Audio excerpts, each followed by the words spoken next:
All right, hello everyone. Thank you all for coming out tonight and celebrating all things Ethan Osman.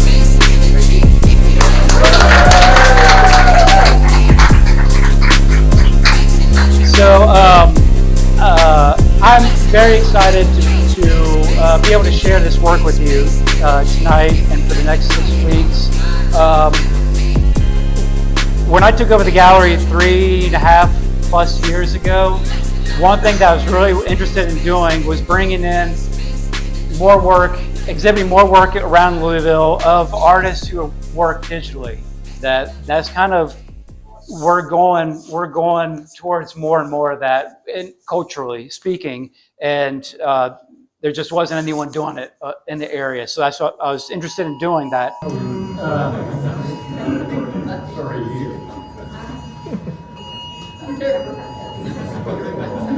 So, but anyway, what I was saying, a lot of digital artists' work looks very digital. A lot of the artists have been working exclusively digitally, and it looks very digitally graphic kind of look to it, which it doesn't have a lot of life to it, in my opinion.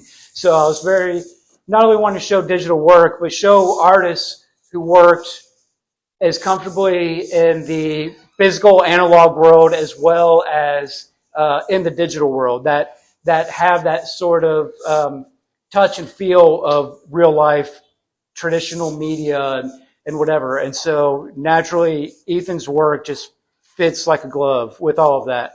And being able to show not only his video digital animations, but also all the work that goes into the work to create these digital animations. They're their own works of art on top of that. So, you know, I counted up, and there are over 5,500 pieces of paper in this show. And this piece alone, it took me over 425 feet of tape just to install this piece. And it's a 14-second animation. For 14 seconds. Yeah, it took me a lot longer than 14 seconds doing this, I'll tell you that. Anyway, let me go ahead and introduce Ethan to you guys and break out my notes here because I don't have this memorized, sorry.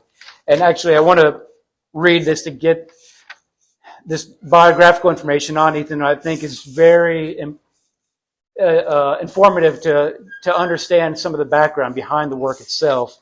So Ethan Osman graduated from Kansas City Art Institute in 2006 with a BFA in animation, where he developed his studio practice of making handmade process-based animated films.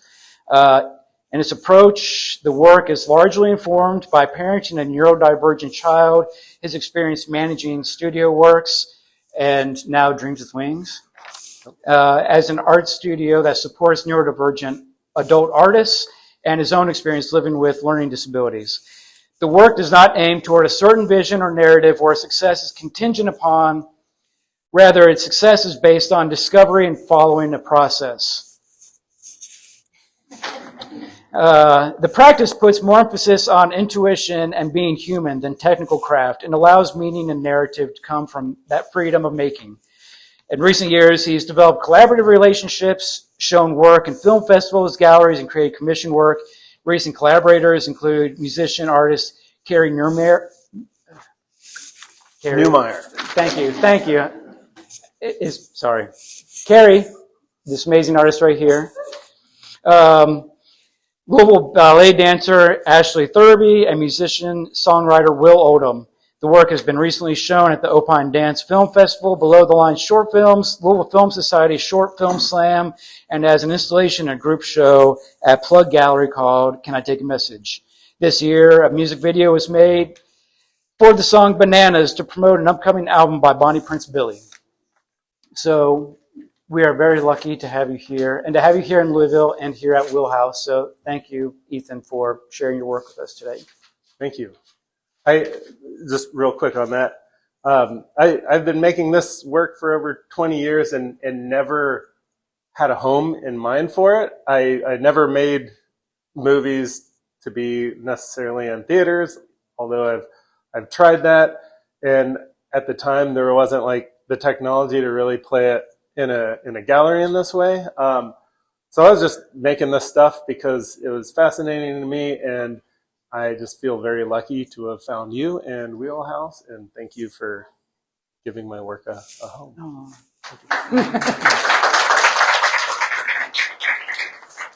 So I guess let's just start with, can you kind of draw back the curtain and share what it's like when you're making these hundreds of pages of images for the animation? Like, share the physical process like and how they're made? Yeah. So I think the way my brain works, I have to, or it's happiest when I can just kind of zone in on just one thing. The repetition of this type of work is incredible because it's not completely repetitive. And so when subtle changes happen, I guess it's exciting to see the way my brain has like maybe gotten bored with a certain thing. So it starts shifting into a different way, and being able to see weeks, months, years of work finally being played within like seconds and minutes.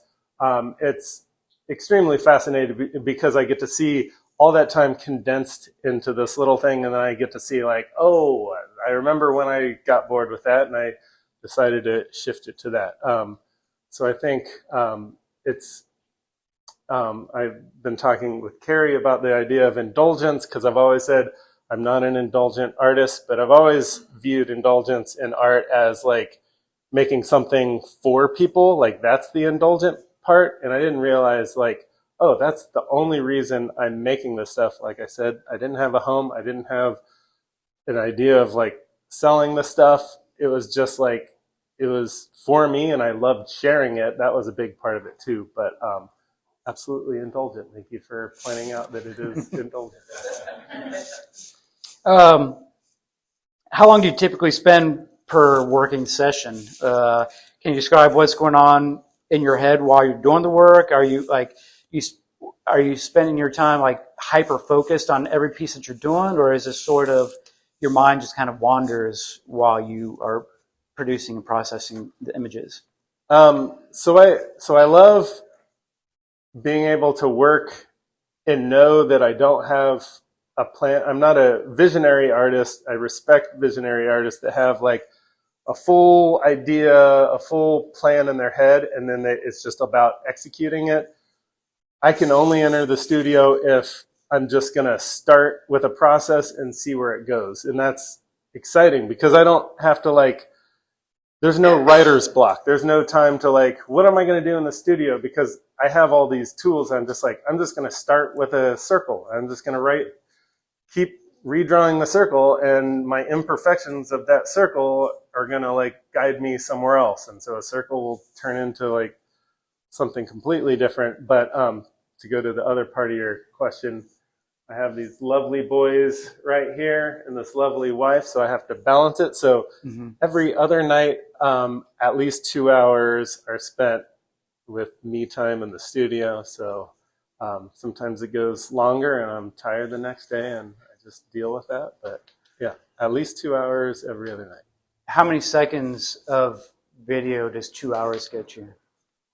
I mean, it depends. So if you see some of the work that's like plant-based, that work is completely different. So I've been doing this like this type of figurative stuff. We can get into that too, but that stuff it takes a long time because I'm just like every frame is just like, what are they going to do next? And then I just like, so that it takes so long, and I was like, something's got to give. I just have to have like one night of something more immediate. So those came from observing like shadows cast on a wall from my houseplants and realizing like, oh, if I project that against registered like animation paper, I have the spotlight project the shadow, and I can manipulate the houseplant. And so those were like quick. Like those are all done in like one sitting, so like a 2 hour thing. So those are such a great release, and I'll probably explore more things like that after this. And it's exciting to have all this work up and see it and know that I don't have a plan for the next one, but maybe something along the lines that I can just get something immediate out every once in a while. But yeah, so it varies. What do you find are your biggest challenges for making your work, or if there was a story arc to your art creation experience, making these animations, what would be your primary source of conflict, and in the process, what's kind of the climax or to that achieving that that goal, or when it's finally resolved and the work is complete? Okay, good question. So I would say all this art that is indulgent comes from, help me out, is it left brain or right brain that like the creativity comes from? Right brain. Okay. So my conflict is when the left brain is just like, dude, what frame is this? You have to like figure this out. Like this. Daniel knows that this was like a nightmare because I don't, if you look at the numbers on these, they slip. Not every, they're not completely accurate, those numbers, because sometimes I lose track and there's little goofs in there. Mm-hmm. So there's all these times I like the nightmare part of like, oh, I have to use math to figure out like where I am with this. That is my nemesis, the left brain. But it's good for me. I thrive on it too. It's just it's amazing. I was a god awful math student in school. Like I think in high school, 3 years of math, I got D's for the year for all three, and I use so much math installing artwork all the time now that I just process it in my brain now. I never ever would have guessed that I'd use so much math in my life doing art. Right. So the work that you're making, there's single pages by and large, and they're pretty small individually. But is it your process? Is it ever become like a physically demanding task working? So I mean, they're small and not heavy, but there's so many. Just the sheer volume of the number of pieces. Does that become physically taxing to you in any way? Yeah. I mean, I guess I've kind of set up my studio so I can stand if I want to and things like that. But like it's like sitting at a desk job type of thing. And some of this stuff, like the movement things, those are things that I do like either before and in the middle of a session when I just like feel antsy and I can't do it. I have to like move my body a little bit.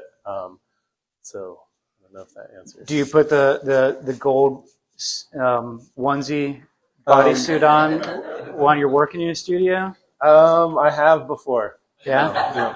I have to get into character. Yeah. I don't use any references. All these dancers are just like imagining my own body, and I was wondering about that. I was going to ask about that. If like, yeah. Okay. So you create work on paper that you then record and edit into video. On a scale between thinking of yourself as a handmade painter artist to computer-based video artist, where do you kind of see yourself? Or do you feel like you're more of one or the other? Like, do you consider yourself more of a video or animation artist that just happens to make handmade work because that's an end to the means, or you consider yourself more of an actual painter and the videos are more just a means for recording the paintings? Definitely.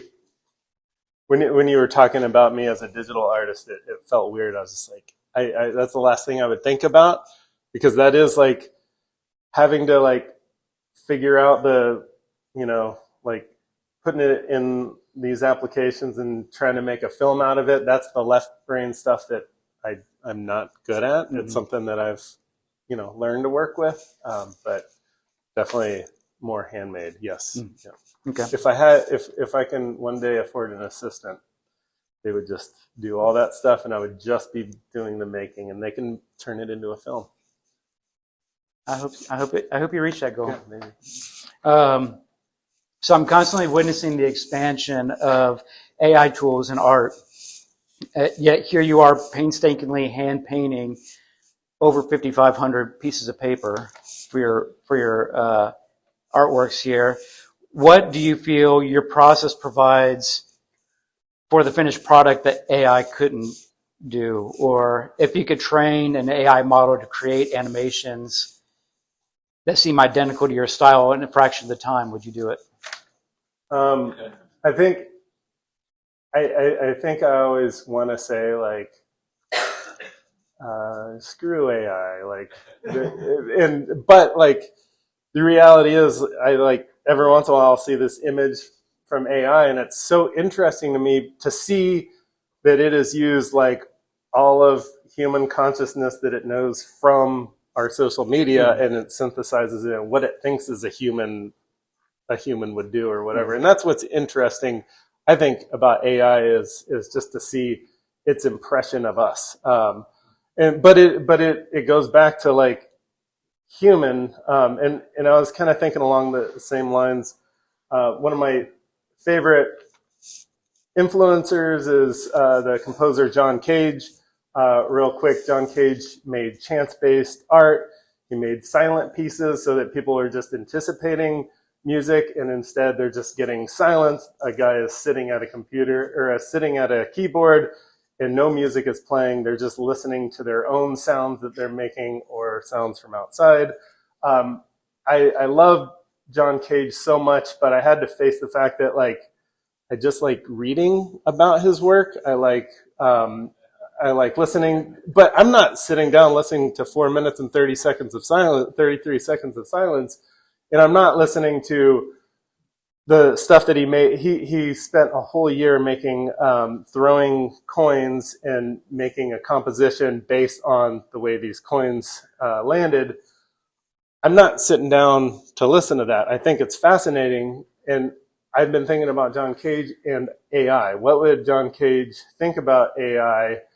And I think what I like in art that's missing from John Cage, and I'm not saying there's anything wrong with John Cage. He is a perfect, beautiful soul. I love John Cage. But the thing that I need from John Cage is the human aspect of it. And I like, you could put the same randomization to develop a piece and it would create a John Cage piece within seconds. And who's to say which one is him? But anyways, what's exciting to me is a little bit of human flaws. My best friend Josh, we have all these arguments about music, about like, I don't like the super slick studio stuff. I like to hear the room. I like to hear a little bit of an imperfection in the music. So I think that's helped me to realize like why I'm not like, I love John Cage, but I'm not listening to his music. Mm-hmm. You make a good author. Maybe. I would make a good author. John Cage. Oh, okay, yes. Yeah. I was like, yeah. So you've worked with artists with intellectual and developmental disabilities, with Dreams with Wings currently, and previously with Studio Works. Is there a practice that you've incorporated into your own art making process that you picked up from working with these other artists? I think one of the things is, I guess I no longer think that I need the work to be clever. I no longer feel like I need to have references in the work that you would have to like have read all these books and been exposed to all this stuff. And then, like I said, connecting to just the joy of making the work. And if I'm not like enjoying it, then it's probably not worth doing. Mm-hmm. Good.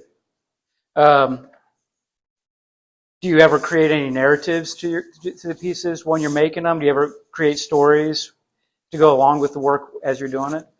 Uh, no narratives are planned, but I like working with the human form because their narratives are going to come up in them.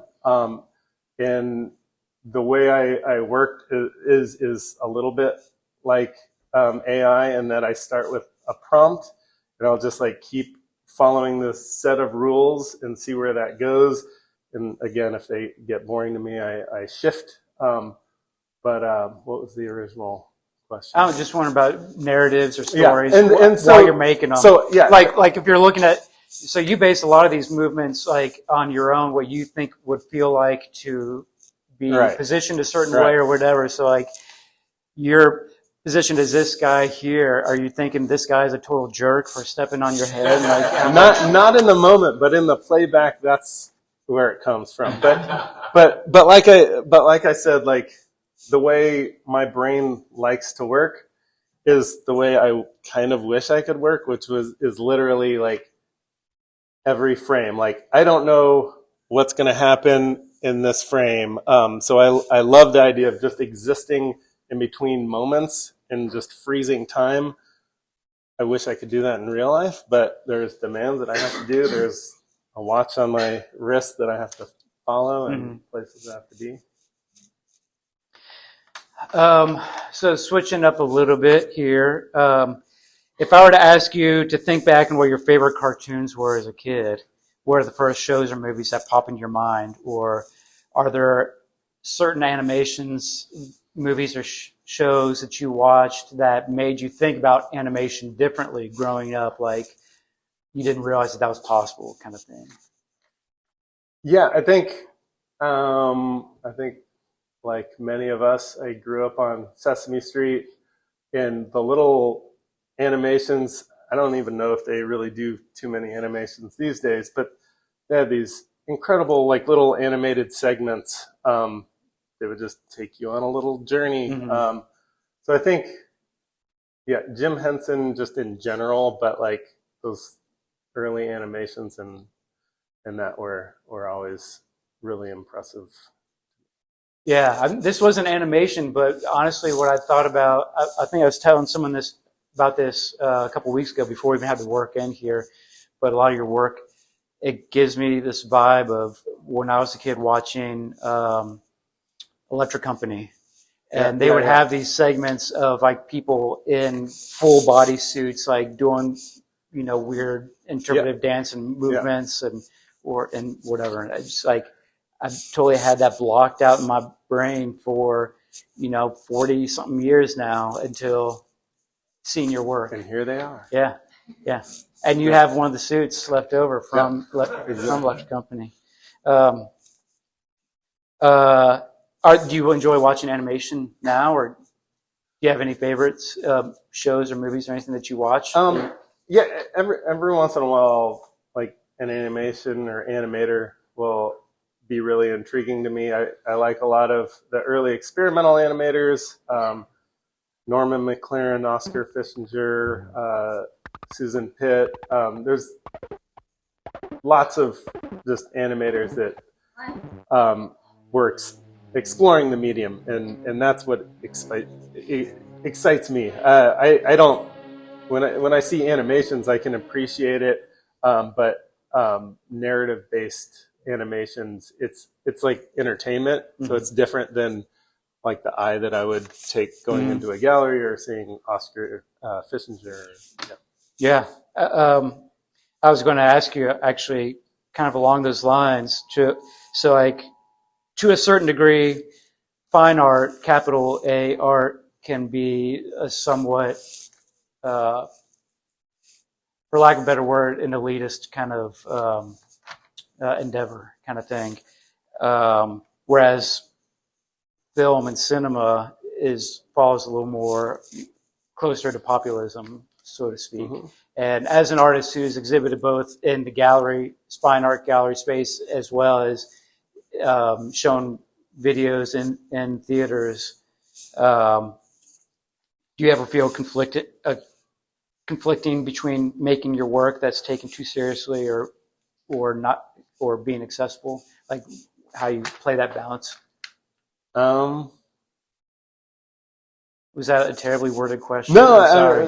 it's a lot to take in. I think, yeah, I do like the informality of some. So there's John and Beth have showed there, but there's this great. I don't particularly like film festivals and entering my work into those because they're, a lot of them like have awards, and it just seems like the stuff I make doesn't feel competitive at all, and I don't feel it necessary to, I don't feel the draw to try to win an award. Or cash prizes would be great. If people want to give me a cash prize, that'd be great. But anyways, there's a place called Below the Line, and it's just like a seedy bar where a bunch of filmmakers are sitting there, low stakes, and they just play.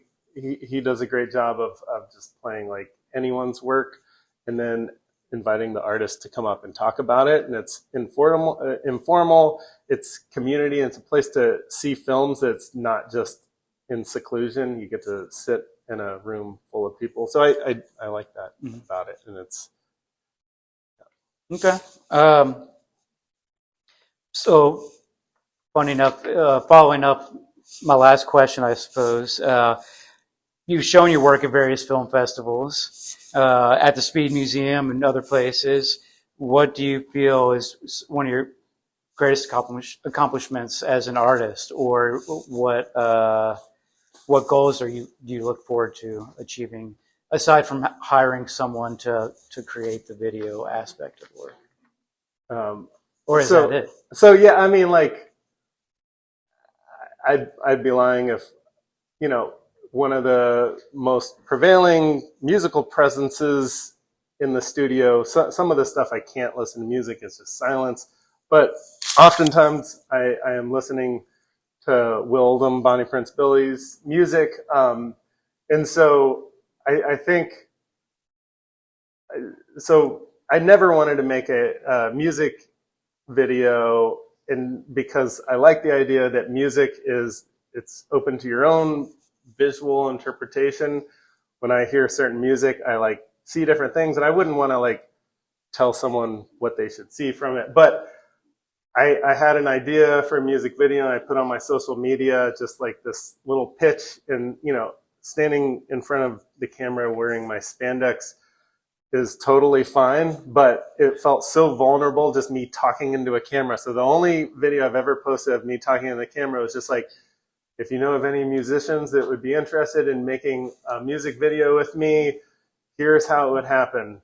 I would not listen to it. I'm just going to ask you to give me give me a timeline, and then give me just prompts to go along. Like, if you think a significant moment is here, give me anything from a word to a photograph, or just any sort of reference. And that's how I want to make a music video, so that I'm not necessarily trying to interpret the music. I'm just interpreting these series of prompts and timeline. And so I get a text on my phone. It's Will, and he's just like, let's do this. And that was a big moment for me. And that was incredible. Like, he gave me like these in true Bonnie Prince Billy fashion, just like very strange. Like, I could do anything with this, but I loved that. It felt so good to work within those confines. And I should say, Carrie Newmeyer and I, this idea came from the three pieces back there that are recycling, because she would write music and give me those prompts, and I would create the visuals. Then I would create this whole dance, and then I would do the same thing, and she would write the music. And then we were like, what do we do for a third one? There should be a third one. And then the third one was just like, well, let's look at our text thread and develop a whole score that follows like the highlights of the text thread, like who's the back and forth, and that's what these dancers would do. And then she had her own instrumentation that played off that. So that was like an extremely high moment. And then like the part 2 was getting to work with Will in the same way. So the whole thing was like I put, like, when I said, okay, I'm done, he sent me an email and just said, it's bananas. And then there's the video file, and the song's called Bananas. And I put it together. I didn't even watch it. I just I put the music line where he said, and then the animation. And then I said, when do you want to watch this thing? And he was like, come over in 2 days. And so we had a screening at his house, and we watched it both, at the same moment. And that was a magical moment. It was like, Carrie and I wanted to do that, but it was like in the middle of pandemic, and so we didn't feel comfortable to share the space. So we did all right, press play, and then we just watched it, and then we were like, okay, now let's talk. And that was exciting in its own way. But those 2 moments are highlights. Well, and more of that, I guess. Folks, you heard it here first. Tried and true. If you ever need anything at all, ask in spandex. So that's all the questions I have. If we have time for 1 or 2 questions, if anyone has.